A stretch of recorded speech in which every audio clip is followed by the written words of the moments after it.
What the heck's going on here? I mean, it's been this way for a minute now. The league just really doesn't value the position the same way it did when Walter Payton played. Yep. It's a different... But remember, just a year ago, those first three that I named, they did get tagged. They got tagged. And they were getting their 12 to 14 million. They got tagged, but when you look at the numbers, statistically, okay, you talk about the guys that got tagged. Tony Pollard, how did that work out for the Cowboys? Saquon Barkley, how did that work out for the Giants? He did make his second Pro Bowl, but it didn't get them anything. It didn't take them anywhere. Again, you know how I feel about that. I understand. And when you talk about Josh Jacobs, you know, he played well, but he was in and out of the lineup, injured, whatever. I know AP wants to try to get it done with him because he really likes him and he wants the running game to go through him. But it's also a passing game mentality with these offensive coordinators. They're looking for 3-down backs, not 2-down backs. They're looking for guys that's detached from the formation like a Saquon Barkley. Well, all of a sudden, I now could turn him into a wide receiver if I need to. So now deploying him to the line of scrimmage out wide, it now tells my quarterback, okay, what coverage is it? Zone? Is it man? There's all sorts of things to think about of why they devalue the position at running back. Although, toward the end of the season, Christian McCaffrey was in the MVP conversation because that's the way he was playing and people wanted to put him in the MVP conversation. Yes, they did. And they wanted him to try to win the MVP or whatnot. So he led in rushing yards and in total and it kicked up the value of the running back position just a tick. But he didn't win it. He probably got 2 or 3 votes, if I can remember. I don't even think he got a first-place vote.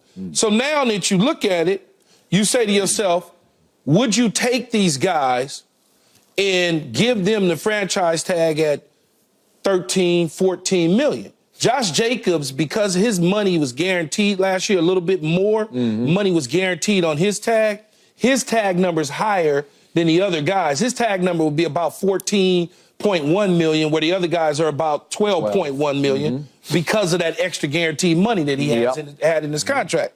But you would think, I think, and I hate talking like this because I want all my partners to get their money. But I feel like I can get 1,000 yards by committee if I needed to. I can get 2 running backs to give me what I'm looking for. We've seen it. And that's the problem that you have. Unless you have a mentality that says, I'm Vrabel, I like Derrick Henry, we're going to run the football with him 30 times a game. Because the running back touches the football, and when I mean touches the football, the third most on a team, and here's what I mean by that. The center touches it, it goes to the quarterback, and then the running back. And that's it. But the center doesn't get tackled. But the center has other responsibilities to get tackled. The running back, on the other hand, if you're not utilizing him at the same rate that you're paying him, you almost can get anybody to do that job, which is pass protection, and that's pretty much it.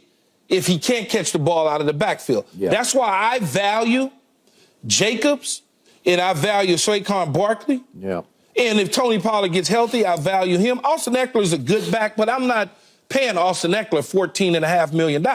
I'm sorry, I'm just not. Because I can get what Austin Eckler gives me from any of these dudes, and I don't have to pay that type of money.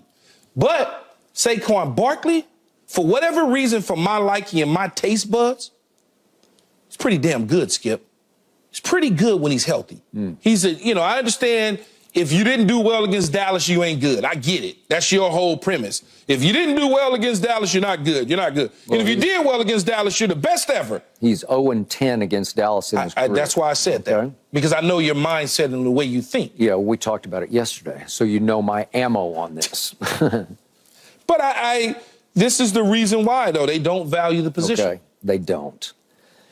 And I blame Kyle Shanahan in San Francisco, and I blame that assembly line that Lamar Jackson has made possible in Baltimore, because you can just plug and play, and it's another one, it's another one, and it's another one. But why do you blame Kyle? Because he's so good at running the football. He gets it. He and his father have creative ways to move people, blocking schemes, misdirection, motion. What do you mean, how? He just produced again. You got to give. He got Christian McCaffrey. I know, but Christian McCaffrey was do you know what they producing were at doing Stanford. with Mostert and You act like Mostert is chopped liver. No, but they had an assembly. They've been plugging and playing backs there and rushing like crazy. They've been at the top of the league. All of those backs can play those, Skip. But and then again, you say his dad at Denver. Yeah. It almost made me cuss. Yeah. His dad didn't win anything till he got Terrell Davis. Out of the sixth round. And then when Terrell Davis got hurt, it didn't look so good. No. So they're blocking scheme. I understand we always give them credit on the zone blocking and they do this and that because the league offensive looks line at coach, what they're doing and they just say, oh, so there's another guy. And then there's another guy. And then there's that guy. And now the four-string back's getting 100 yards and you're saying, huh. But those backs, why would we spend $14 million when we can spend $400,000? But they ain't spending $400,000 on Christian McCaffrey. No. And eventually they're going to redo his deal. Yeah, but look at Christian McCaffrey. I'm just looking at, you're talking about touching the football. Yeah. Okay, these are overall career touches because obviously they catch it and run with it also. And most of these times, unless they score a touchdown, they're going to get tackled. And sometimes when they're scoring a touchdown, they're getting tackled. So they are taking hits on their body. Absolutely. Okay, so Saquon, remember he missed sort of most of a year with an ACL tear in 2020. Yes. But he has, let's say, 1,500 touches, total touches. McCaffrey's already at 1,800, and they're the same age. They're both 27 years of age. McCaffrey's played one more year, but, man, 1,800 touches is a lot. And then we go up to the 30-year-old Derrick Henry. He's over 2,000 touches. Now, most of his are just rush touches, but he's 2,030 touches of the football. Keyshawn, you know and I know, you have only so many hits in one human body. Derrick Henry's in a different... He's in a different aisle than them because he's 30 years old. Plus, and he's a battering ram. It's a different situation. It's a different situation. Human being. Yeah, it's a different situation. Yeah, I would almost bet on him longer term to have a couple of good years. Listen, then who? Then Christian McCaffrey. He runs so hard every play. He gives you every last ounce. The reason I was a little afraid of him coming into pro football at Stanford, he just stayed hurt because he ran so hard. He has he does not have any safety valve on his body. He doesn't try to protect at all. I came up through this business He's been pretty healthy in San Francisco. He has been pretty healthy. I think he does a good job. He has people working on him, and I think he knows how to eat, how to train, how to get the massages. I spent all those years around Emmitt Smith, and he would astound me because, as North Turner used to tell me, he had the greatest quickness in a confined space he'd ever seen. Emmitt was hard to hit. Emmitt at 5'9" could duck and dart behind those elephantine offensive linemen they had. That was a great offensive line, especially the Super Bowl years. But Emmitt was different. Michael even said that when they had other running backs back there with that same offensive line, it didn't look the same. I know, but you see it, and it's you can't get a shot on him. No, I didn't see clean shots on him. Most running backs, even Christian McCaffrey, he will put himself in dangerous situations to get the extra yard or two. At some point, Christian's going to have to say, I got to be smarter. I got to be a little smarter. I'm not going to last much longer because those kind of hits for first downs take tolls on your body. And Emmitt never took tolls. And but how many years? But see, because I played football and I look at it differently than probably guys that didn't go and get hit in train wrecks. How many years are you expecting from a running back, though? What are you expecting when you draft a guy? What you want him to play 15 years? There was only one, Emmitt Smith. That's what I'm saying. That's what I'm saying. So you're not, when you're drafting guys or you're signing guys, you're not signing or drafting them to play 10 years at any position. Yeah. It's basically year to year. Yeah. Even though you give them multi-year contracts, you're not signing a guy to play 15 years. That's us in the media. That's the fans. Oh, we're going to have him for 15. No, you're not. Yeah. That Tom Brady, that Peyton Manning stuff, man, that playing 30 years, it doesn't happen like that. Yeah. It just doesn't. And yet Jerry Jones went to war, contractual war with Emmitt Smith after, let's see, 90, 91, 92. So that's 3 years. After 3 years. And remember, Emmitt held out the first two games of 1993 and 0-2 at home. Charles Haley had a meltdown. He had a meltdown and threw his helmet literally through the locker room wall. Made a at Jerry, right? Jerry had just walked in. He didn't throw it at him, but he threw it at the wall because of Jerry.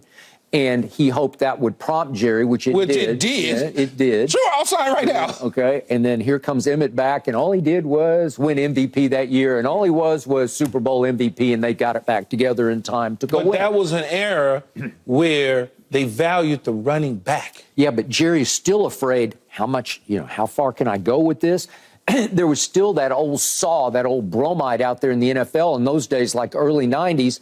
Running backs last 2.3 years. That's the shelf life of an NFL running back, okay? It has a shorter shelf life, but all positions have shelf lives, okay? You can look at my position. And people think because a person is playing and he has a uniform on, he's not producing at the same rate in his 10th year that he was in his 5th year. Yeah, but there are always these freaks of nature. Yeah, but there's outliers like Jerry Rice. There's only a Jerry and a Larry Fitzgerald. There's only a handful of them. Yeah, Tim Brown. Every now and then. That's it. Yeah. That's the reality of it. Everybody, again, is not going to be Peyton Manning and Tom Brady. At some point, the candle starts to go down. Yeah. The wax gets to the bottom of the glass. Man. It's just the reality of it. You wouldn't want to be one of those top running backs on the market right now because, hey, teams can just say, oh, you want that much? Well, I'll just take Austin Eckler. That's what they're going to say. Well, it depends on who. Yeah. I see, like for me, you're right. I was saying this to Nick as we were having this conversation. It wouldn't shock me if some weird reason the Chargers say to Austin Eckler, bye-bye, Saquon Barkley, come over here with us.